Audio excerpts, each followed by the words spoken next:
Good morning बच्चों, कैसे हैं आप सभी। हमें आशा है कि आप सभी पूर्ण रूप से स्वस्थ होंगे।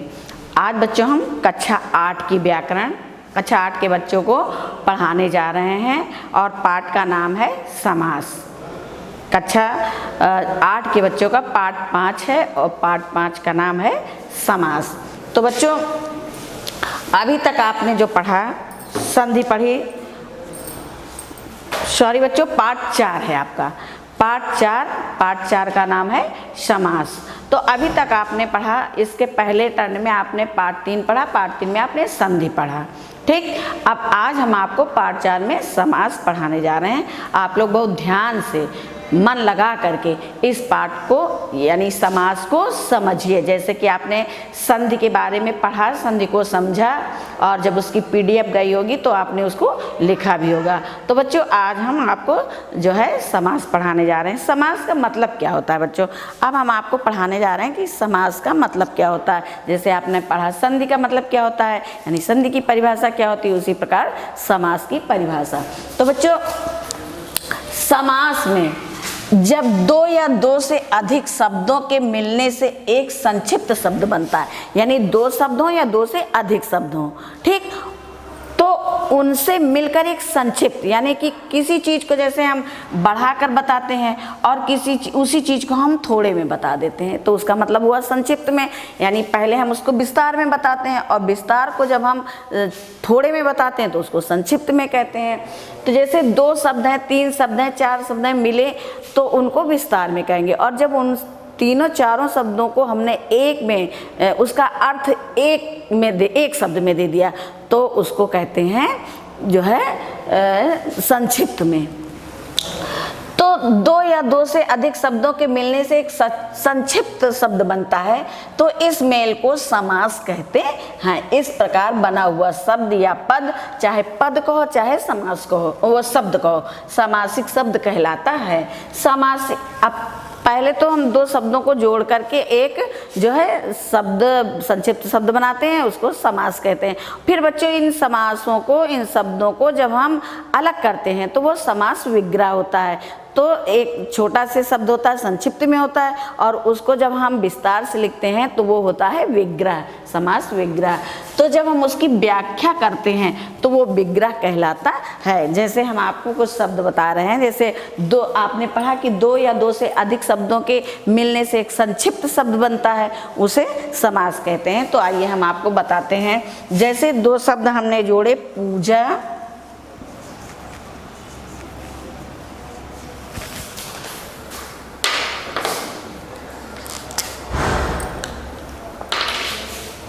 जैसे हमने यहाँ जोड़ा पूजा,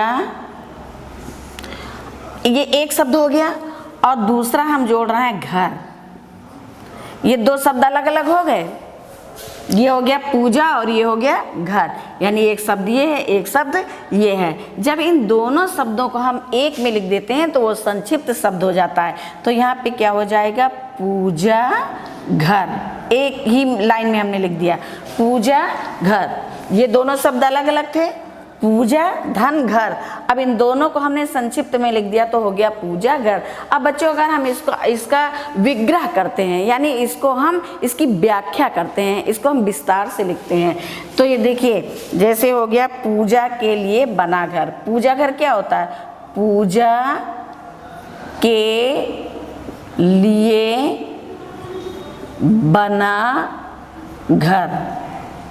देखा, अब आपने पढ़ा 2 या 2 से अधिक शब्दों के मिलने पर एक संक्षिप्त शब्द बनता है। तो ये 2 शब्द हो गए, दोनों अलग अलग हैं, इनको जब हमने आपस में मिलाया तो एक संक्षिप्त शब्द हो गया। लेकिन जब हम यहाँ पे पढ़ते हैं समासिक शब्दों व पदों को अलग अलग करके उनकी व्याख्या करना विग्रह कहलाता है। तो इसको हमने समास का विग्रह किया, ये यहाँ पे हमने संक्षिप्त शब्द लिखा है, समास बनाया, और उसके बाद यहाँ पे हमने जो है विग्रह किया। तो ये क्या हो गया, पूजा धन घर, यानी पूजा घर, और उसका जब हम विग्रह करते हैं तो व्याख्या इसकी करते हैं तो हो जाता है पूजा के लिए बना घर।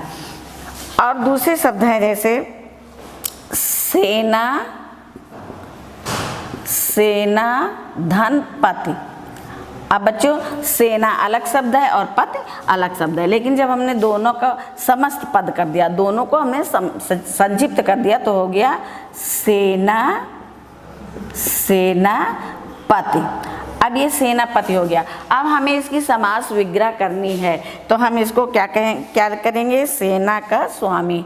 यहाँ पे हम लिख देंगे सेना का स्वामी। अब देखिए, चाहे हम इसको कहें सेना का स्वामी, चाहे कहें सेनापति और चाहे सेनाधन पति, सेनापति यानी सेनाधन पति। जब हमने दोनों शब्दों को आपस में जोड़ा तो सेनापति हो गया। सेनापति का मतलब होता है सेना का स्वामी, जो सेना का संचालन करता है उसको सेनापति बोलते हैं। फिर इसी प्रकार है जैसे यश प्राप्त, यश प्राप्त।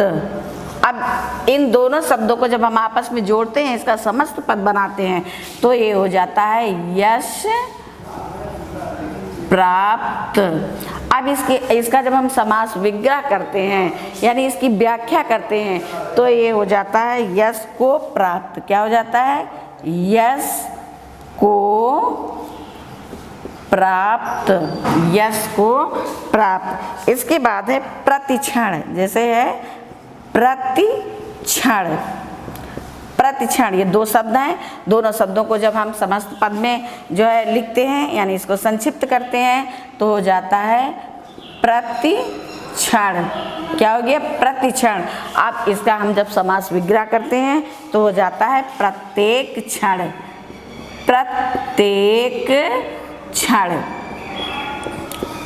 अब आपने पढ़ा कि समास किसे कहते हैं, तो फिर से हम एक बार आपको समझाते हैं कि जब दो या दो से अधिक शब्दों के मिलने से एक संक्षिप्त शब्द बनता है। जैसे दो ये शब्द है, इन दोनों अलग अलग शब्दों को हमने संक्षिप्त में लिख दिया तो उसे समास कहते हैं। इसको क्या कहते हैं, समास कहते हैं। इस प्रकार बना हुआ शब्द सामासिक पद कहलाता है, यानी दो शब्दों के जोड़ने से जो शब्द बनता है वो सामासिक पद कहलाता है। फिर दूसरा है सामासिक शब्दों व पदों को अलग करके उनकी व्याख्या करना विग्रह कहलाता है। जैसे पूजा घर है, इसका हमने समास विग्रह किया, इसकी व्याख्या की तो हो गया पूजा के लिए बना हुआ घर। ऐसे भी हम कह सकते हैं कि पूजा के लिए बना घर, उसको हम क्या कहते हैं, पूजा घर।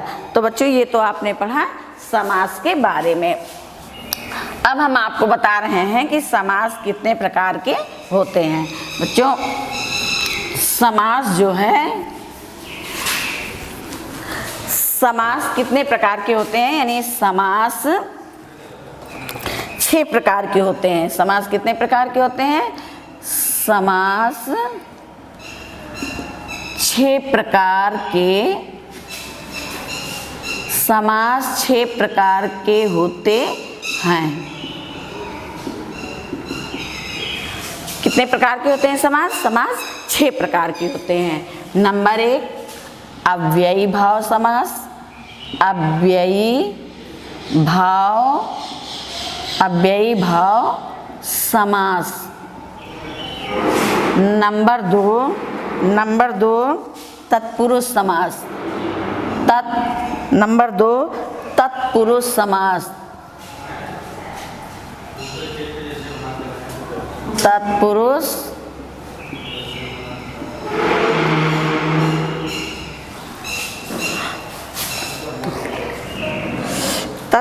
समास। नंबर 3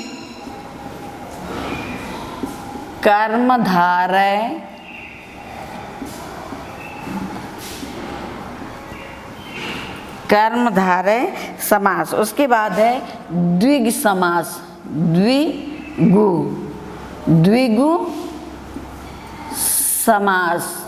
द्विगु समास। और उसके बाद होता है द्वंद्व समास, द्वंद्व समास।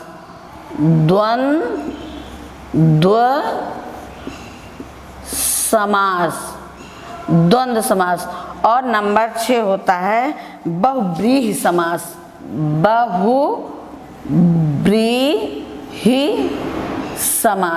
बहुव्रीहि समास।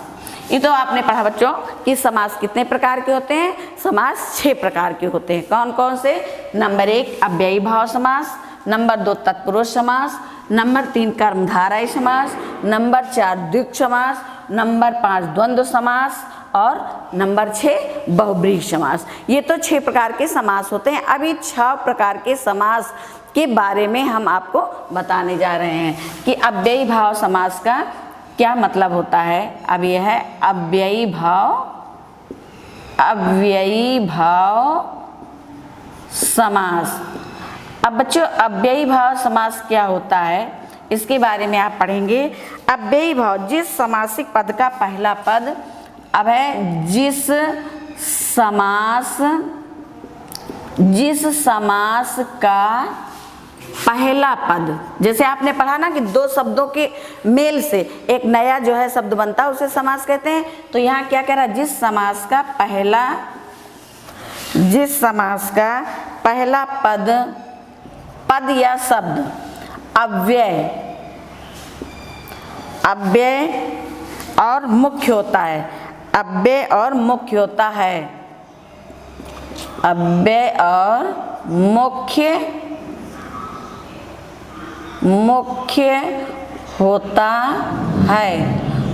होता है, उसे अव्ययी भाव समास कहते हैं। होता है उसे अव्ययी भाव समास कहते हैं।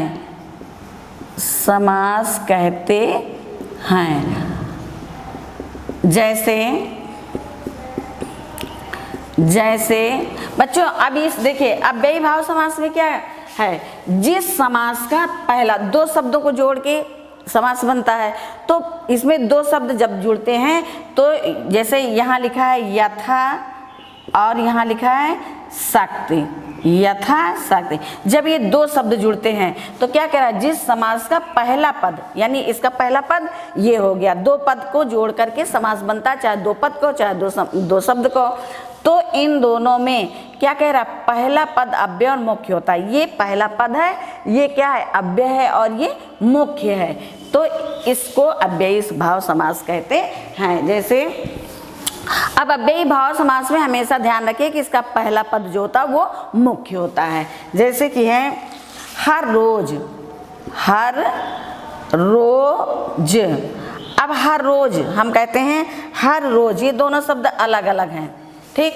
तो हर रोज को हम प्रत्येक दिन भी कह सकते हैं, प्रतिदिन भी कह सकते हैं और रोज भी कह सकते हैं। जैसे रोज और रोज, हर रोज को क्या कह सकते हैं, रोज बोलते हैं ना। जैसे हम कहते हैं ये काम हम प्रतिदिन करते हैं, हर रोज करते हैं, प्रत्येक दिन करते हैं, तो इसको रोज भी कहते हैं।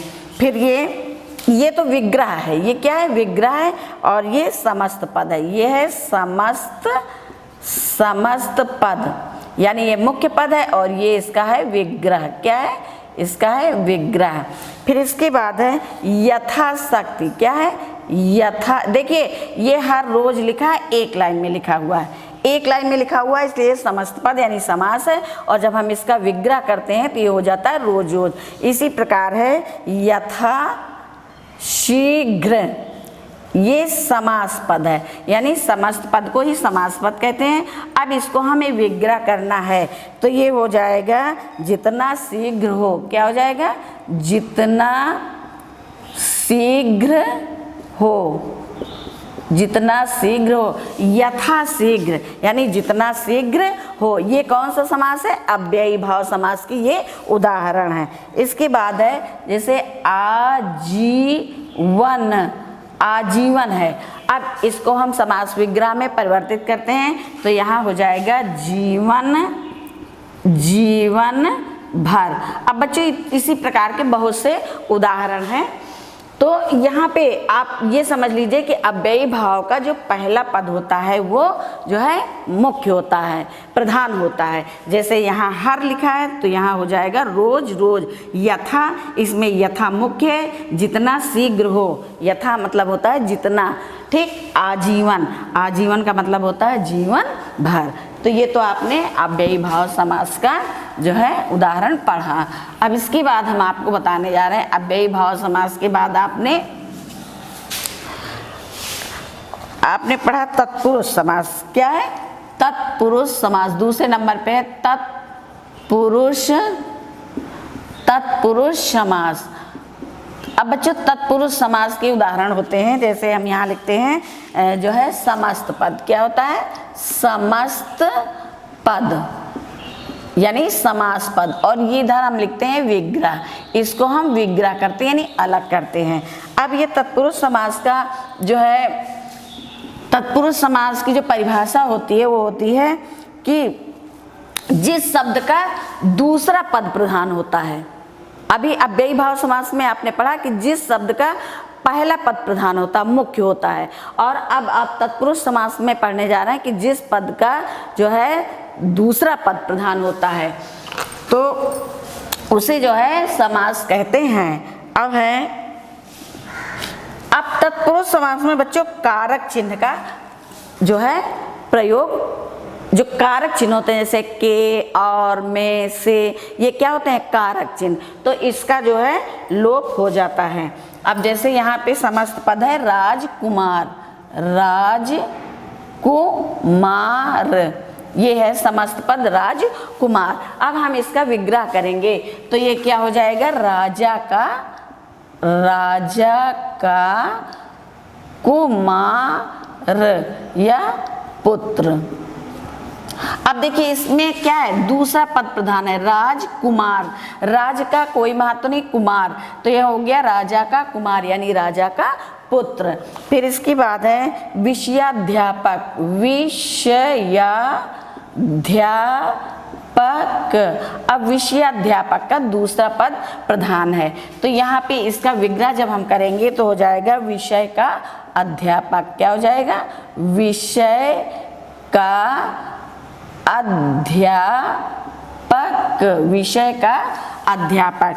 फिर है घुड़सवार, घुड़सवार। अब यहाँ पे लिखा घुड़सवार। अब घुड़सवार का हम समास विग्रह करेंगे। घुड़सवार तो समास हो गया, लेकिन इसका हम विग्रह करेंगे तो क्या हो जाएगा? घोड़े पर सवार, घोड़े पर सवार। इसके बाद है विद्यालय, विद्यालय। देखिए ये जो का है, ये का, ये पर है, ये क्या है? कारक चिन्ह है। क्या है? कारक चिन्ह है। विद्यालय, तो यहाँ हो जाएगा विद्या के लिए घर। इसी प्रकार बच्चों बहुत से उदाहरण हैं, तो हमने आपको इन उदाहरणों के द्वारा समझाया कि तत्पुरुष समास का जो है मतलब होता है कि जिन शब्दों से जो है कारक शब्दों का लोप हो जाता है। जैसे यहाँ लिखा है राजकुमार, अब यहाँ पे कारक हट गया है। अगर हम विग्रह करेंगे तो कारक का प्रयोग करेंगे राजा का कुमार। विषयाध्यापक यानी विषय का अध्यापक। घुड़सवार, घोड़े पर सवार। विद्यालय, विद्या के लिए आलय। अगर आपको इस शब्द का जो है दिया जा रहा है समास विग्रह है कि आप इसका विग्रह करिए, तो इसका का हटा दीजिए, हो जाएगा राजकुमार, और इसका का हटा दीजिए, हो जाएगा विषयाध्यापक। पर हटा दीजिए, कारक चिन्ह हटा दीजिए, घुड़सवार। विद्या के लिए आलय, के लिए हटा दीजिए, विद्यालय हो जाएगा। ठीक, तो ये तो आपने पढ़ा तत्पुरुष समास के कुछ उदाहरण। अब तत्पुरुष समास के बाद बच्चों उदाहरण बहुत सारे होते हैं, बस खाली इतना ध्यान दीजिए कि जहाँ पर कारक चिन्ह आते हैं उन चिन्हों में जो है तत्पुरुष समास होता है। अब तत्पुरुष समास के बाद आप पढ़ेंगे कर्मधारय समास। कौन सा समास पढ़ेंगे? तीसरा, कर्मधारय समास। कर्मधारय समास। अब बच्चों कर्मधारय समास में क्या होता है? इस समास में पहले और दूसरे पद में विशेषण और विशेष्य का संबंध होता है। इस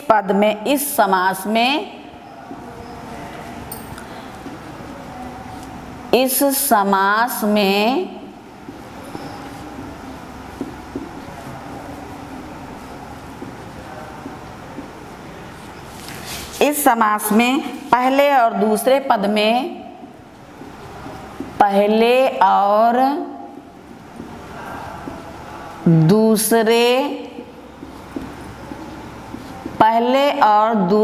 पद में विशेषण और विशेष्य विशेषण और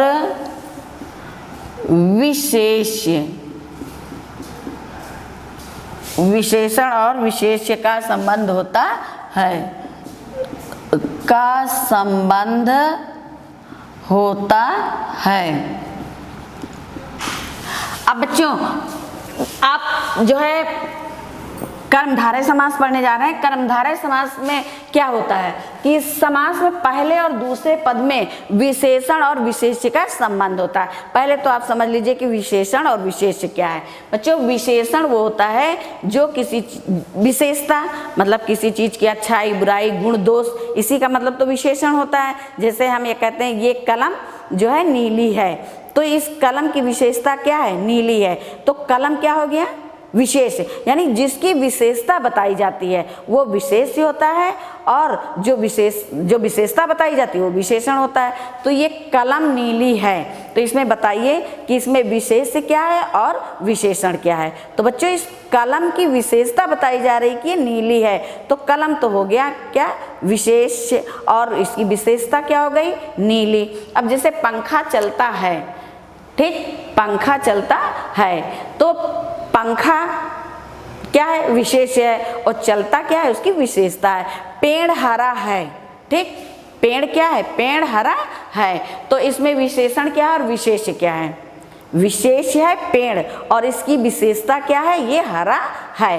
ये ब्लैक बोर्ड सफेद है, ठीक, तो ब्लैक बोर्ड सफेद है, तो इसमें कौन विशेष है और कौन विशेषता है, विशेष है ब्लैक बोर्ड, और इसकी विशेषता क्या है, ये सफेद है।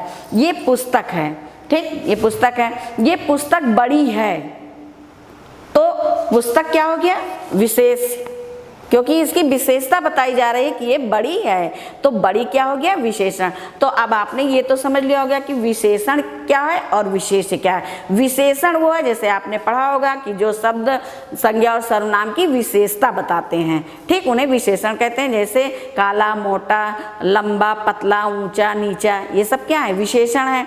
और जो इनकी विशेषता को बताए, जैसे गाय काली है, से हमने कहा कि गाय काली है, तो इसमें बच्चों विशेष क्या है और विशेषण क्या है, तो बच्चों इसमें विशेष गाय है, क्योंकि गाय की विशेषता बताई जा रही है। तो गाय कैसी है, गाय काली है, तो गाय विशेष हो गया, और विशेषण क्या हो गया, काला, काला विशेषण हो गया, यानी गाय काली है, तो काली जो शब्द है ये विशेषण हो गया, और गाय विशेष हो गई, क्योंकि इसमें गाय की विशेषता को बताया जा रहा है। तो इस जो है कर्मधारय समास में यही है कि इसमें पहले और दूसरे पद में विशेषण, यानी पहला पद या दूसरा पद, इसमें एक विशेषण होता है और एक उसकी विशेषता को बताता है। एक विशेष, यानी कि एक विशेष होता है और एक विशेषण विशेष की विशेषता को बताता है। दोनों शब्द हैं, मतलब एक दो शब्द होते हैं, एक शब्द जो है एक शब्द की विशेषता को बताता है। तो जैसे समस्त पद लिखा हुआ है यहाँ पे, समस्त पद, और यहाँ पे लिखा हुआ है विग्रह, समस्त पद और विग्रह। जैसे लिखा हुआ है चंद्रमुख, चंद्रमुख। अब बच्चों देखिए चंद्रमुख, ठीक, ये जो है समस्त पद है। अब इसका हमें विग्रह करना है, तो इस विग्रह में क्या होगा, चंद्रमुख, यानी जिसका मुख चंद्रमा के समान है, क्या हो जाएगा, जिसका मुख चंद्रमा के समान है, जिसका मुख या चंद्र के समान मुख भी लिख सकते हैं, ऐसे भी लिख सकते हैं, चंद्र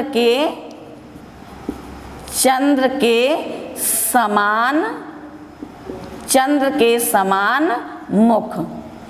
अब बच्चों देखिए इसमें लिखा है चंद्रमुख, क्या लिखा हुआ है, चंद्रमुख, और इसका विग्रह हमने किया तो हो गया चंद्र के समान मुख, यानी चंद्रमा के समान मुख। तो बच्चों इसमें विशेष क्या और विशेषण क्या है, यानी ये दो शब्द हैं, एक विशेष और एक विशेषण है।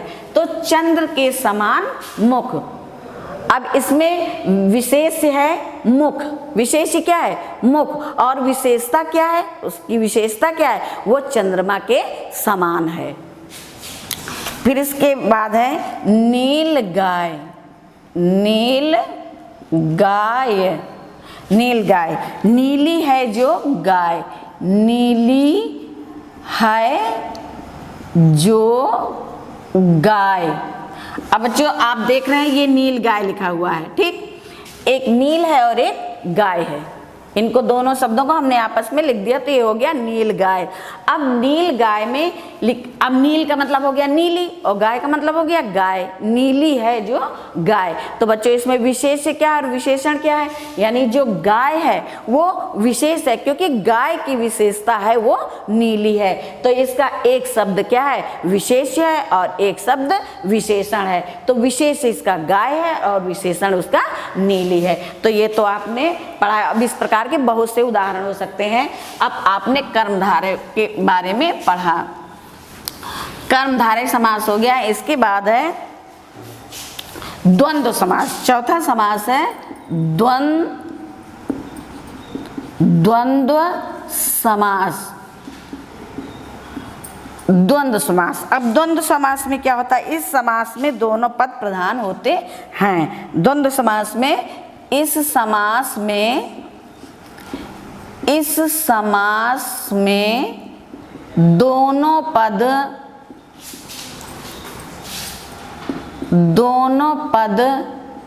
प्रधान होते हैं, यानी दोनों पद इसके मुख्य होते हैं। विग्रह करने पर इसका विग्रह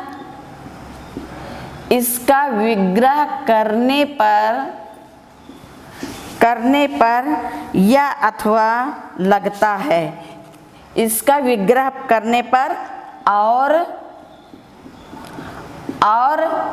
या अथवा लगता है। अब बच्चों आप द्वंद्व समास के बारे में, जैसे अभी आपने तत्पुरुष समास के बारे में पढ़ा कि इसमें जो है कर्मधारय के बाद, अभी आपने इसके पहले कर्मधारय के बारे में पढ़ा कि इसका एक शब्द जो है विशेष होता है और एक विशेषण होता है। अब इस समास में आप पढ़ेंगे इसके दोनों पद प्रधान होते हैं, दोनों मुख्य होते हैं और इनका विग्रह करने पर या तो और आता है बीच में या आता है या अथवा आता है। तो जैसे यहाँ पे है समस्त पद, हम आपको बता रहे हैं समस्त पद, यानी ये समास है और ये इसका है विग्रह, ये समास है और ये है विग्रह। जैसे घी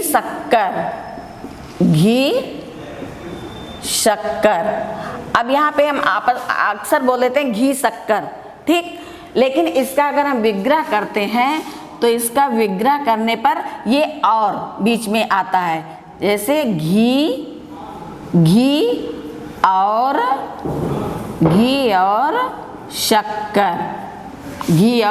शक्कर। इसके बाद जैसे है माता पिता। अब माता पिता है तो हम माता पिता भी कहते हैं और माता और पिता भी कहते हैं। तो इसका हम जब विग्रह करते हैं तो ये हो जाता है माता और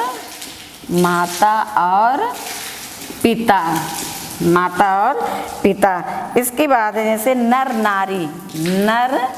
नारी, तो यहाँ पे इसका विग्रह करते हैं तो ये हो जाता है नर और नारी। फिर जैसे है राम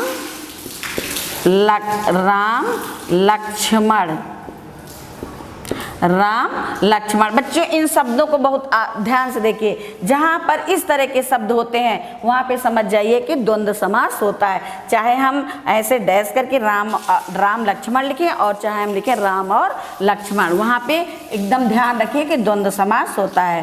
राम और लक्ष्मण, ये तो आपने पढ़ा द्वंद्व समास के बारे में। अब इसके बाद हम आपको बता रहे हैं ये बच्चों हम बहुत थोड़े थोड़े से उदाहरण बता रहे हैं। आप जो है इस तरह के कहीं भी शब्द मिलते हैं तो आप समझ जाइए कि द्वंद्व समास है, तत्पुरुष समास है। इसके बाद हम आपको बताने जा रहे हैं द्विग समास।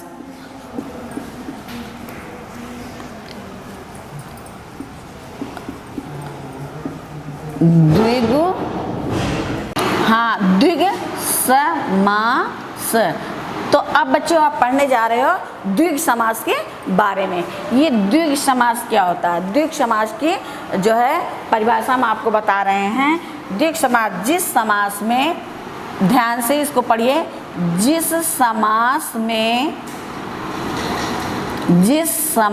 में पहला पद संख्यावाची में पहला पद संख्यावाची का मतलब समझते हो? जिस शब्द में संख्या का बोध हो, जैसे त्रि, 3, पंच, 5, 9, तो ये होते हैं संख्या। इसमें गिनतियों का विवरण किया गया है। जिस समास में पहला पद संख्यावाची तथा समस्त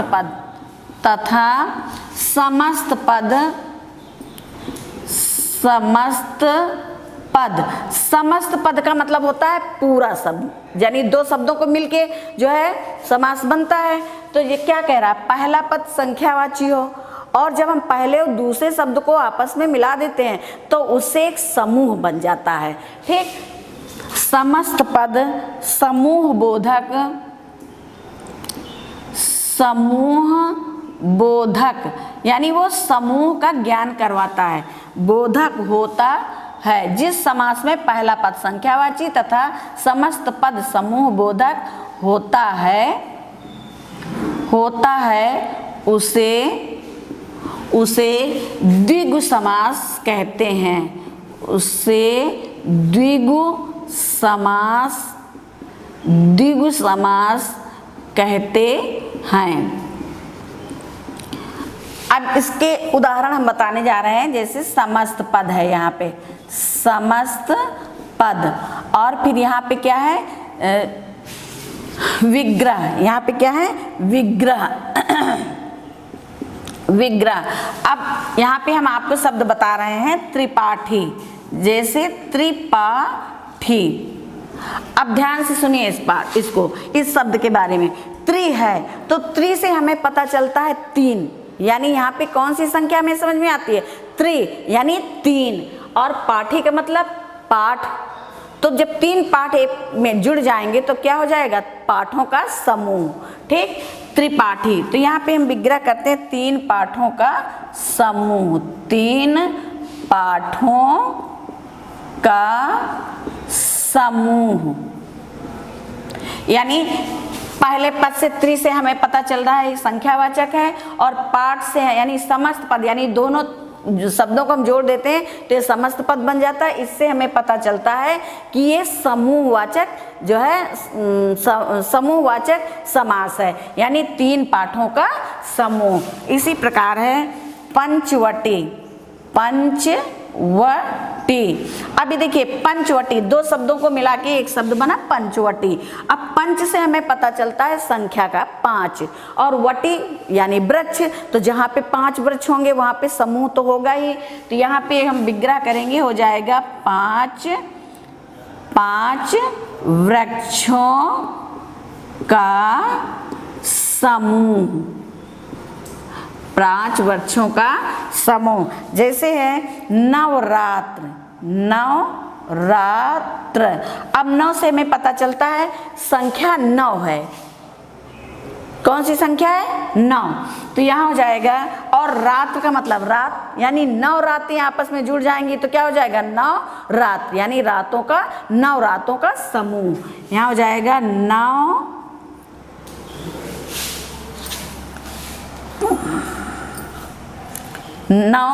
ये ऐसे नहीं लिखा है, ये लिखा जाएगा 9। ये संख्या में 9 इस तरह लिखा जाता है, 9 रात्रों का समूह। 9 रात्रों का समूह। इसके बाद है त्रिभुवन। त्रिभुवन। अब त्रि से हमें कौन सी संख्या का पता चलता है? 3। और भुवन, भुवन मतलब लोक, यानी 3 लोकों का समूह जो होता है उसको त्रिभुवन बोलते हैं। तो हो जाएगा 3 भवनों का समूह, 3 भवनों का समूह। फिर है चौवर्षी, चौवर्षी, चौवर्षी। चौ से हमें पता चलता है संख्या का 4 है, और वर्षी का मतलब वर्ष, 4 वर्ष। तो यहाँ हो जाएगा 4 वर्षों का समूह, 4 वर्षों का समूह। इसके बाद है शताब्दी, शताब्दी, शताब्दी का, शताब्दी से हमें किस संख्या का बोध होता है? 100 वर्ष का। किसका होता है? 100 वर्ष को शताब्दी बोलते हैं। तो यहाँ पर हो जाएगा 100 वर्षों का समूह, 100 वर्षों का समूह। तो अब आपको समझ में आ गया होगा कि द्विगु समास का क्या मतलब होता है और कौन से शब्द द्विगु समास होते हैं। जहाँ पे बच्चों आगे का शब्द जो होता है उसमें अगर संख्या आती है तो आप समझ लीजिए कि यहाँ पे द्विगु समास है। जैसे त्रिपाठी यानी 3 आ रहा है, 3 पाठों का समूह। यहाँ पंच है तो इससे पंच से हमें पता चलता है कि 5 संख्या है, यानी 5 बच्चों का समूह। नवरात यानी हमें पता चलता है, यहाँ 9 लिखा है तो 9, और रात्र का मतलब रातों का समूह। यहाँ पे 9 संख्या का पता चलता है। त्रि से पता चलता है कि ये 3 है, चौ से पता चलता है कि ये 4 है, और शताब्दी 100 वर्षों के समय को कहते हैं। तो ये तो आपने पढ़ा अभी तक द्विगु समास के बारे में। अब हम आपको दूसरा छठा समास बताने जा रहे हैं। छठे समास में बच्चों है बहुब्रीहि समास। छठा समास आपका क्या है? बहुब्रीहि समास। अब बहुब्रीहि समास में आप देखिए, बहुब्रीहि समास, बहुब्रीहि समास। अब बच्चों बहुब्रीहि समास के अंतर्गत क्या आता है? बहुब्रीहि समास जिस सामासिक पद में, जिस सामासिक शब्द में दोनों पद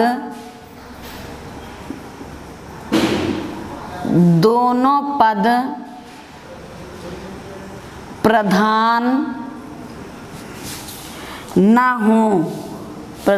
ना हो, और जिसके शब्द से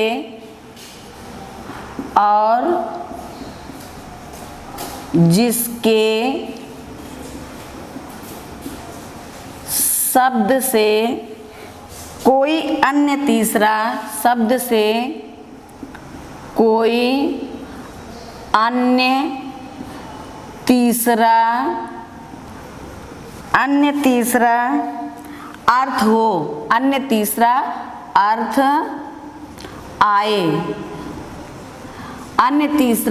आए, वहाँ बहुब्रीहि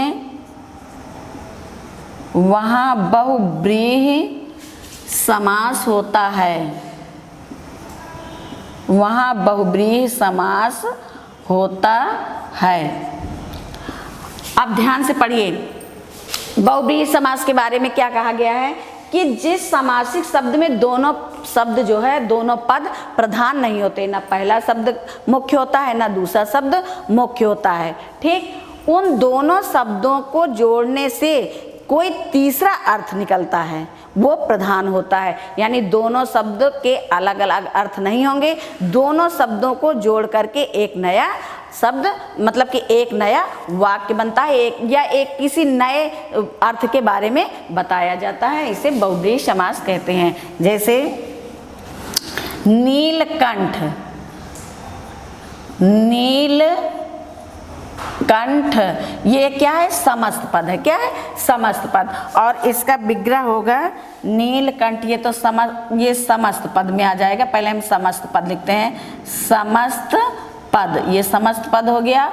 और ये हो गया विग्रह।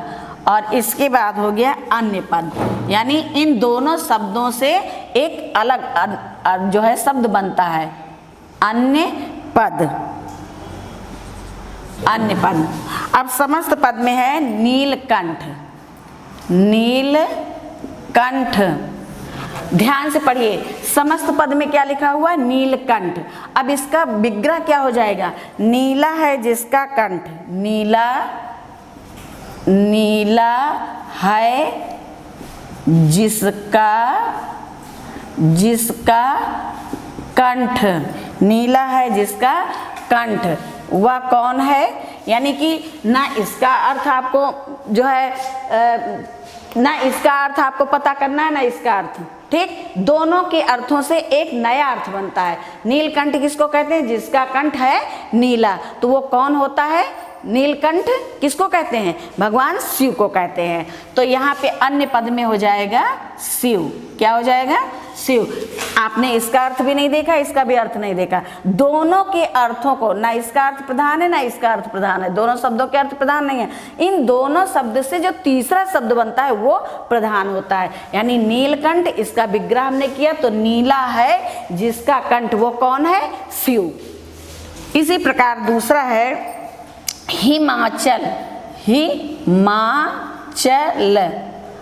देखिए हिमाचल ये समस्त पद है। इसका जब हम विग्रह करते हैं तो हो जाता है हिम है आंचल में जिसके, हिम है आंचल, हिम है आंचल में जिसके, उसको हम उसका,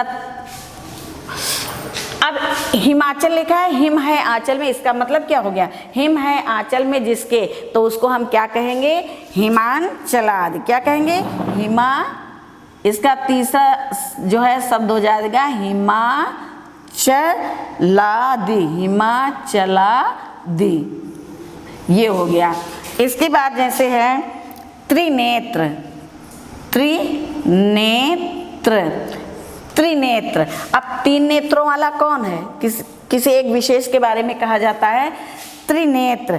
तीन नेत्र हैं जिसके, तीन नेत्र हैं जिसके, त्रिनेत्र यानी तीन नेत्र हैं जिसके, उसे क्या कहते हैं? उसे कहते हैं शिव। क्या कहते हैं? शिव। शिव जी के तीन नेत्र हैं। फिर इसके बाद हैं दशानन। दशानन, दशानन। अब दशानन का विग्रह क्या हो गया? 10 हैं आनन। आनन माने क्या होता है? मुख। जिसके 10 मुख हैं, यानी 10 हैं मुख, 10 हैं मुख, 10 हैं मुख जिसके, दशानन यानी 10 हैं मुख जिसके, वो कौन है? रावण। तीसरे के बारे में बताया जा रहा, कौन है? रावण। फिर है लंबोदर। लंबोदर, लंबोदर, लंब धन उदर, लंब माने लंबा, उदर माने पेट, यानी जिसका पेट है लंबा, जिसका, जिसका है पेट लंबा, जिसका है पेट लंबा उसे क्या कहते हैं? गणेश। क्या कहते हैं? गणेश। तो ये तो आपने पढ़ा बहुब्रीहि समास के बारे में। बहुब्रीहि समास का सिर्फ जो है इसकी परिभाषा याद कर लीजिए। आपको कहीं इस तरह के शब्द मिलेंगे तो आप समझ जाएंगे कि ये बहुब्रीहि समास है। जिस समास में दोनों पद प्रधान नहीं होते हैं, उन दोनों पद से एक नए जो है शब्द का जो है एक नया शब्द बनता है, उसे कहते हैं बहुब्रीहि समास। जैसे नीलकंठ, नीला है जिसका कंठ, वो कौन है? शिव। हिमाचल, हिम है जिसके आंचल में, वो कौन है? हिमाचलाज। त्रिनेत्र, 3 नेत्र हैं जिसके, वो कौन है? शिव। दशानन, 10 है मुख जिसके, वो कौन है? रावण। लंबोदर, जिसका है पेट लंबा, वो कौन है? गणेश। तो इस प्रकार आपने बच्चों पढ़ा समास के बारे में कि समास किसे कहते हैं। आपने पढ़ा समास। तो अब हम आपको एक बार पुनः जो है समास की परिभाषा बताते हैं कि समास क्या है। समास जब 2 या 2 से अधिक शब्दों या पदों के मेल से एक संक्षिप्त शब्द बनता है तो उसे क्या कहते हैं? समास। और इस प्रकार बना हुआ शब्द पद सामासिक पद कहलाता है। और बच्चों एक समास होता है, एक समास विग्रह होता है। जैसे समास संक्षिप्त में होता है और जब हम विग्रह करते हैं तो उस संक्षिप्त शब्द की व्याख्या हो जाती है। यानी समासिक शब्दों को अलग अलग करके उनकी व्याख्या करना समास विग्रह कहलाता है। इस प्रकार बच्चों समास आपने पढ़ा। समास 6 प्रकार के होते हैं। कौन कौन से? अव्ययी भाव समास, तत्पुरुष समास, कर्मधारय समास, द्विग समास और बहुब्रीहि समास। आपने अव्ययी भाव समास के बारे में पढ़ा कि जिस समासिक पद का पहला पद अव्यय और दूसरा पद मुख्य होता है उसे अव्ययी भाव समास कहते हैं। जैसे हर रोज, रोज रोज, यथाशीघ्र, जितना ही शीघ्र हो, आजीवन, जीवन भर। इसके बाद आपने पढ़ा तत्पुरुष समास के बारे में। तत्पुरुष समास वह समासिक पद है जिसका अंतिम पद प्रधान होता है, उसे तत्पुरुष समास कहते हैं। जैसे राजकुमार यानी राजा का कुमार या राजा का पुत्र, विषयाध्यापक यानी विषय का अध्यापक, विद्यालय यानी विद्या का घर, विद्या के लिए घर, शिवालय शिव के लिए घर, और तुलसी चरित यानी कि तुलसी के द्वारा रची हुई। ये तो आपने पढ़ा तत्पुरुष समास के बारे में। फिर कर्मधारय समास। कर्मधारय समास में क्या होता है? जिस पद में विशेषण और विशेष्य का संबंध होता है उसे कर्मधारय समास कहते हैं बच्चों। जैसे जो है और अन्य हम उदाहरण बता रहे हैं, जैसे पीताम्बर यानी कि पीत जो है पीला जो है विशेषण है, और अंबर क्या है? अंबर माने कपड़ा भी होता है, अंबर माने आकाश भी होता है। तो कपड़ा पीला है यानी कपड़ा विशेष्य है और उसकी विशेषता क्या है? वो पीला है। फिर है चंद्रमुख यानी चंद्रमा के समान मुख। तो मुख इसमें क्या है? विशेष्य है और उसकी विशेषता क्या है? वो चंद्रमा के समान है, यानी विशेषण क्या है? चंद्रमा के समान।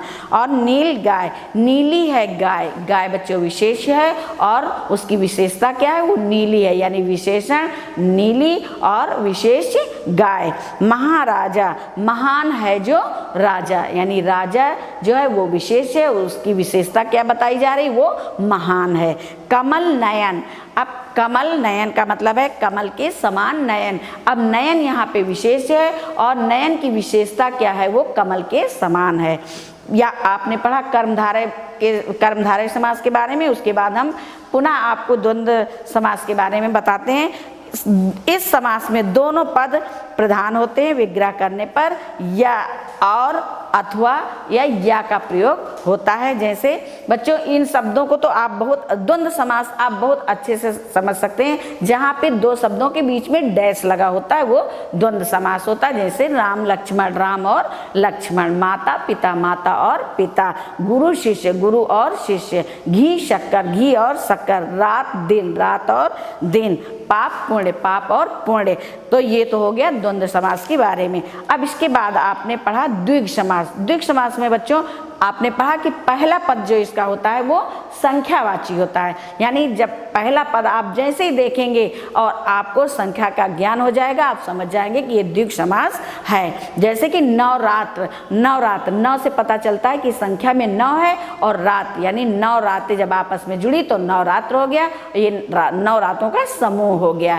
फिर है पंचवटी, यानी पंच से में पता चलता है कि ये 5 है, और वट से पता चलता है कि वृक्ष है, यानी यहाँ पे 5 वृक्षों का समूह है। तो जहाँ पे पहला शब्द संख्यावाची हो और जो है दूसरा शब्द जो है ये समूह का बोध कराता हो तो वहाँ पे जो है क्या होता है, द्विग समास। इसके बाद आपने पढ़ा बहुब्रीहि समास। बच्चों बहुब्रीहि समास में दो पद होते हैं, दोनों पद मुख्य नहीं होते, उन दोनों पदों से एक अन्य शब्द निकलता है, एक अन्य शब्द की रचना होती है। जैसे दशानन, 10 है आनन यानी 10 मुख वाला, यानी दशानन लिखा है तो दशानन 10 का मतलब 10 और आनंद का मतलब मुख वाला, यानी जो 10 मुख वाला है उसको क्या कहते हैं, रावण।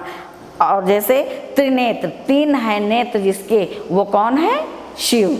और पीतांबर, पीला है अंबर, यानी पीत माने पीला और अंबर माने वस्त्र, तो पीला वस्त्र जिसका है वो कौन है, कृष्ण, यानी इसमें तीसरे शब्द का बोध होता है। लंबोदर यानी लंबा है उदर जिसका, वो तीसरा कौन है, लंबोदर, यानी लंबा और उदर, लंबा का मतलब लंबा है, उदर का मतलब पेट, यानी जिसका पेट लंबा है वो कौन है, अन्य शब्द इसका क्या बना, लंबोदर। नीलकंठ यानी नीला है कंठ जिसका, वो कौन है, शिव। तो बच्चों इस प्रकार आपने आज पढ़ा समास के बारे में। हमें आशा है कि आपको समास के बारे में पूरा ज्ञान हो गया होगा। और इस जो है किताब तो आप जानते हैं आपके यहाँ नहीं चल रही है, तो आपको कॉपी की जो PDF भेजी जाएगी आप उसको पढ़ेंगे और उसको समझ समझ के लिखेंगे। तो जो आपको थोड़ा बहुत नहीं समझ में आया होगा वो आप लिखते समय ध्यान से पढ़ेंगे और लिखेंगे तो आपको पूरी तरह से समझ में और अधिक आ जाएगा। तो बच्चों आज ये पाठ यहीं पे आपका समाप्त होता है। और होमवर्क में बच्चों आप इसी को याद करते रहिए, क्योंकि इसी के प्रश्न बना के दिए जाएंगे। जैसे द्विग समास किसे कहते हैं, तो आपको द्विग समास की परिभाषा लिखनी पड़ेगी कि जिस समास में पहला पद संख्यावाची तथा समस्त पद संबंध या समूह बोधक होते हैं उन्हें द्विग समास कहते हैं। तो इनके प्रश्न भी बन सकते हैं और आपको प्रश्नों के उत्तर भी लिखने पड़ेंगे। और इसमें फिर आपको कुछ शब्द दे दिए जाएंगे, इसमें पूछा जाएगा कि इसमें कौन सा समास है या इसका विग्रह करिए। तो आप लोग बहुत